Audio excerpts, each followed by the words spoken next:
Olá, meus queridos engenheiros, como vão vocês? Tudo bem? Professor Matheus de volta, pessoal, e no vídeo de hoje abordaremos um mapa de termodinâmica, pessoal. Desde já quero te pedir humildemente para se inscrever nesse canal, deixar seu like, compartilhar esse vídeo, porque me ajuda muito, tá bom, pessoal? Me motiva a continuar postando mais e mais materiais para vocês, auxiliando no desenvolvimento das atividades avaliativas. Pessoal, antes de iniciar, eu quero dizer que resolvi este mapa ao longo da semana com vários grupos de estudo, vários alunos mesmo. Então, se você ainda não finalizou seu mapa, me manda um WhatsApp que vai ser um prazerzaço ajudar você na realização desta atividade avaliativa, tá bom? Bom, meus queridos, o vídeo de hoje a gente vai resolver uma parte desse mapa, uma parte que deu gerou bastante dúvida e confusão, que é a parte 2. Por que gerou bastante dúvida e confusão? Porque na parte 2 a gente fala de um refrigerador que não é ideal, é um refrigerador real. Então tem uma determinada diferença no ciclo desse refrigerador. E por isso, muita gente com bastante dúvida. Então eu vou resolver essa etapa 2 e vocês prestem bastante atenção. Não tem segredo, pessoal, tem que ficar muito atento a pequenos detalhezinhos que fazem total diferença, galera. Então, pessoal, na etapa 2 a gente tem dois fluidos refrigerantes, o R134A e o R717. E a ideia é calcular o COP de cada um deles e verificar, baseado nesse resultado, qual que apresenta uma performance melhor. Beleza? Tranquilo, né? Então, cálculo de COP. Só que tem que ter uma cautela, porque aqui a gente está falando de um refrigerador que não é ideal, é um refrigerador real, então tem algumas modificações e a gente vai verificar isso agora, pessoal. Vamos lá? Bom, pessoal, aqui no nosso caderninho eu trouxe um refrigerador real, um ciclo, né, do refrigerador real. E a gente tem essas etapas. Então, pessoal, repara que essa etapa aqui, ó, por exemplo, do ponto 1 para o ponto 2, a gente tem que o processo se dá a temperatura constante, pessoal, beleza? Só que no processo 2 até o 3 a gente tem que a temperatura ela varia e mais. Repara que o ponto 3, ele está no nível superior ao nível do 4. Lembra que no processo ideal a gente só tinha os pontos em duas temperaturas diferentes, que era a temperatura equivalente ao ponto 4 e equivalente ao ponto 2. Agora não, a gente tem 3 pontos em 3 diferentes temperaturas, 2, 4, 1 e o 3. A essa temperatura do 3 a gente fala que ele está superaquecido, porque é uma temperatura bastante elevada.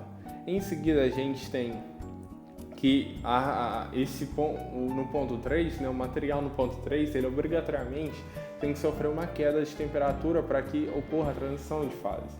Então ele vai ter um decrescimento, um decréscimo da temperatura e aí passa a transição de modo que a temperatura seja constante até o ponto 4, encerrando no ponto 1, beleza? Então, pessoal, nosso objetivo agora é calcular o COP. Pessoal, lembra como a gente calcula o COP? Bom, vou colocar aqui para vocês. COP é igual a QL sobre o trabalho líquido que está entrando, beleza? Só que isso aqui em termos de entalpia é muito mais simples. É H2 menos H1 sobre H3 menos H2. Tranquilo, né? Então, pessoal, nosso objetivo é encontrar esse rapazinho H1, H2 e H3. Encontrou esses, acabou. Então tá aqui, ó, ponto 1, ponto 2, ponto 3. Bom, pessoal, então a gente vai começar então a resolver esse exercício, o COP. Vamos fazer o cálculo então do COP do primeiro fluido, R134. Então a gente tem a letra A, que é o R134, etapa 2, tá? Então vamos lá, R134. Bom, pessoal, o que a gente verifica? A gente verifica o quê? Qual é a entalpia do ponto 2? Bom, pessoal, lembra que a gente tem duas retas? Tem essa reta aqui e tem essa reta aqui. Lembra disso, sim ou não? Uma reta é a de líquido saturado, pessoal. Lembra disso? Que aqui, ó, essa reta aqui onde está o ponto 4, e a reta onde a gente tem o líquido saturado. E agora aqui é o oposto, né? A gente já não tem mais líquido, a gente tem a matéria no estado gasoso, pessoal. Lembra?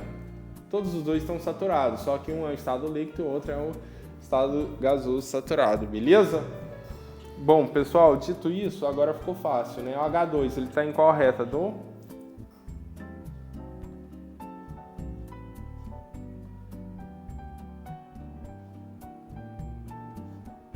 Então, pessoal, dito isso, ele está em qual reta, pessoal? O ponto 2, ele está na reta do vapor saturado, o gás saturado, tanto faz.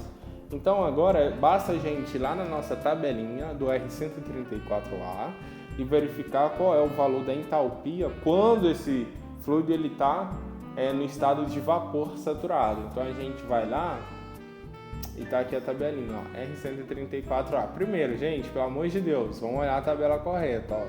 Tabela 1, R134A. Então isso aqui é de outro gás, beleza? Então R134A, qual é a entalpia do vapor saturado? Ora, a gente tem dois instantes, a 30 graus e a menos 10 graus. Ora, pessoal, nesse caso a gente vai estar em qual das duas situações? Menos 10 graus ou a 30 graus? A gente tem que olhar lá no enunciado, né, gente? No enunciado ele é bem claro, enfático, ele fala aqui, ó. O refrigerador 2 atualmente opera utilizando o R134A como fluido refrigerante.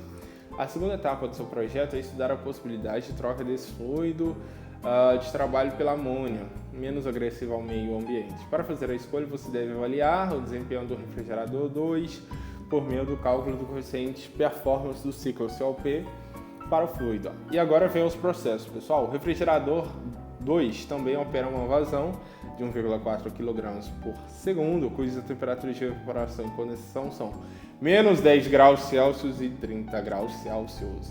As etapas de evaporação 1 para 2 e condensação 3 para 4 operam a pressões constantes, de maneira que a pressão de cada uma dessas duas etapas é a pressão de saturação, referente à temperatura de operação. Perfeito, gente. Então, ó, o que significa? Qual é a temperatura aqui, ó, pessoal? Temperatura mais baixa aqui vai ser o quê? Menos 10 graus Celsius. E aqui é a de 30 graus Celsius, tranquilo? Então, pessoal, esse cara aqui, o ponto 2, ó, ele tá na reta que pertence a vapor saturado. Só que em qual temperatura? Olha aqui, menos 10 graus Celsius. Então, a gente vai lá na tabelinha, R134A, opa, ele tá aqui. Só que menos 10, opa, tá aqui. Então, agora aqui a gente vai olhar o vapor saturado. Olha aqui, ó.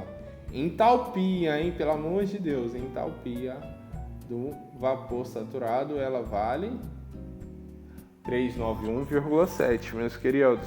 Então, o que eu concluo que a gente vai, primeiro dado, H2 é igual a 391,7 o que? Kilojoules quilograma Kelvin.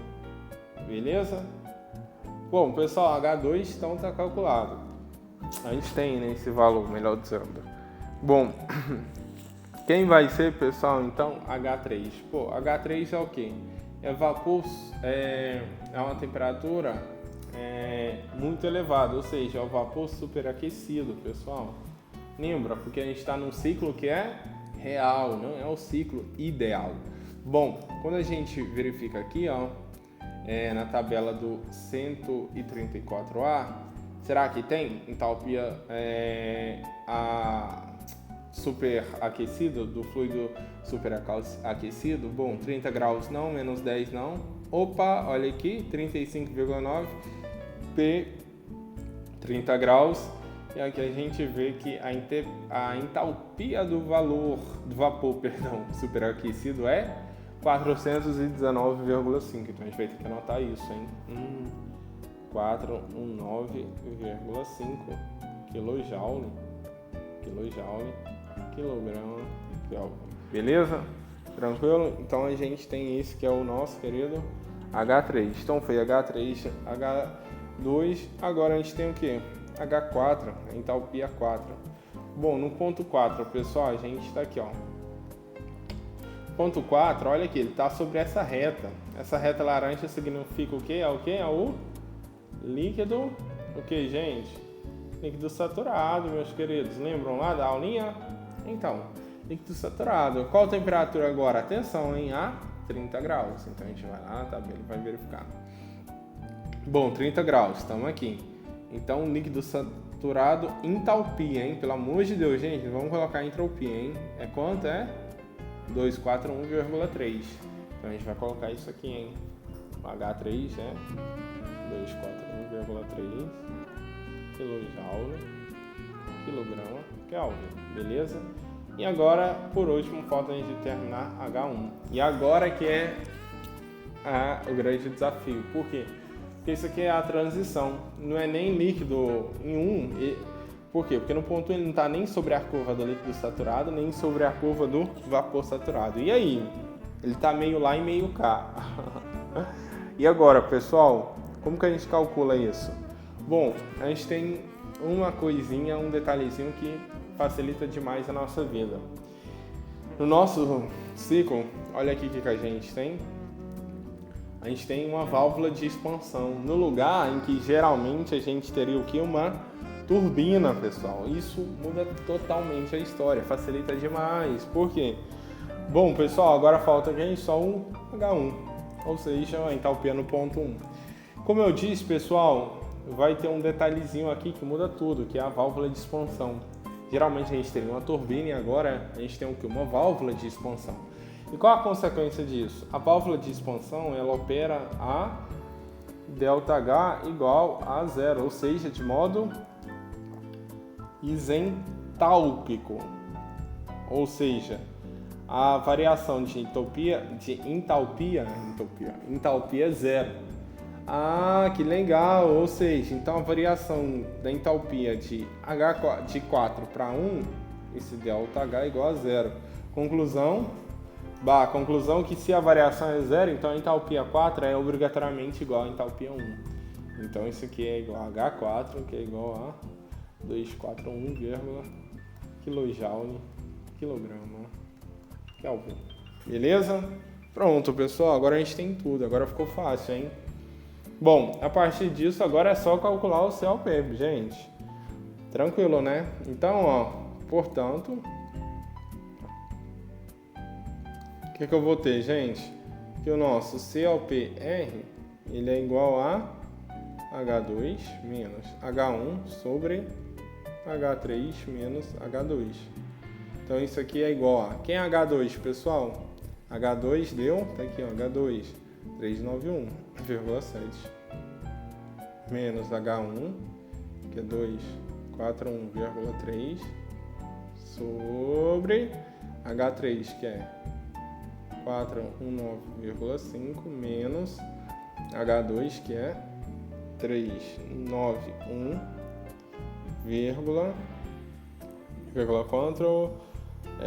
vírgula 7, beleza? Então isso aqui vai dar quanto, pessoal? Vamos fazer na calculadora. 391,7 menos 241,3 dá 150,4. Então aqui é 150,4 sobre quanto? Sobre 409,5 menos 391,7, que dá 27,8.